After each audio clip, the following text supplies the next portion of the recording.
എറണാകുളം ഉദയംപേരൂർ സുന്നഹദോസ് പള്ളിയിൽ സംഘർഷം.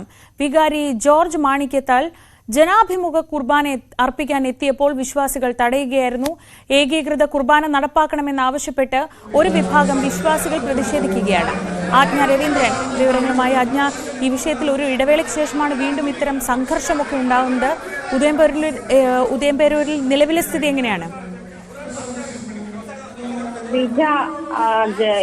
ഇവിടെ വിശ്വാസികളും അതായത് ജനാഭിമുഖ കുർബാന നടത്താൻ അനുവദിക്കില്ല എന്ന ആവശ്യപ്പെട്ടുകൊണ്ട് തന്നെയാണ് തർക്കത്തിലേക്ക് പോയത്.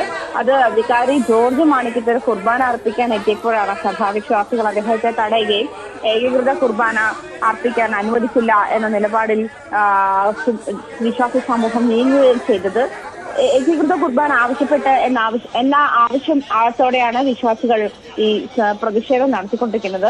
നേരത്തെ തന്നെ ഇതുമായി ബന്ധപ്പെട്ട് ഈ ജനാഭിമുഖ കുർബാനയും ഏകീകൃത കുർബാനയും നടത്തപ്പെടുന്നതുമായി ബന്ധപ്പെട്ട് വലിയ തർക്കങ്ങൾ ഉയർന്നിരുന്നതാണ് നമുക്കറിയാം.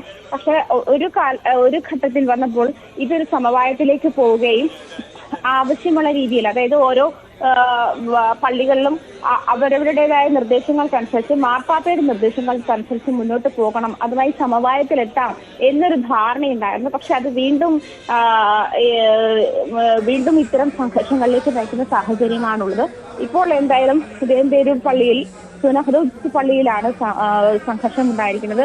ഇപ്പോൾ എന്തായാലും ഈ തർക്കം അവസാനിച്ചിട്ടില്ല. പോലീസ് എത്തിയിട്ടുണ്ട്. സ്ഥലത്ത് സംഘർഷാവസ്ഥ ഇത് കൂടിയതോടെ പോലീസ് എത്തിയിട്ടുണ്ട്. എന്നിരുന്നാൽ പോലും നേരത്തെ നമ്മൾക്ക് അറിയാവുന്നതാണ്, ഇത്തരം പള്ളികളിൽ വിശ്വാസികളുടെ പ്രശ്നങ്ങളിൽ പോലീസ് ഇടപെടുന്നുണ്ടായിരുന്ന ഒരു പരിമിതികളൊക്കെ, അതായത് പ്രശ്നം വിശ്വാസികളുടേതാണ് എന്നുള്ള തരത്തിലേക്ക് മാറുകയും ഇത്തരം പ്രശ്നങ്ങൾ നിയന്ത്രിക്കാൻ പോലീസിനെ കൊണ്ട് കഴിയാൻ പറ്റാത്ത സാഹചര്യത്തിലേക്ക് വരികയും ചെയ്തത് നേരത്തെയും കണ്ടതാണ്. ആ പ്രശ്നം തന്നെ ഇവിടെയും ഉണ്ടാകുന്ന ഒരു സാഹചര്യമാണ് നിലവിലുള്ളത്. എന്തായാലും വികാരി ജോർജ് മാണിക്യത്താൻ കുർബാന അർപ്പിക്കാൻ എത്തിയപ്പോഴാണ് ഇങ്ങനെ സഭാവിശ്വാസികൾ ജനാഭിമുഖ കുർബാന അർപ്പിക്കാൻ അനുവദിക്കില്ല എന്ന് നിലപാടിൽ ഉറച്ചു നിന്നത്. ഏകീകൃത കുർബാന നടപ്പിലാക്കണം എന്ന് തന്നെയാണ് വിശ്വാസികളുടെ ആവശ്യം. ശരി, ആജ്ഞ രവീന്ദ്രനാണ് വിവരങ്ങൾ നൽകിയത് കൊച്ചിയിൽ നിന്ന്.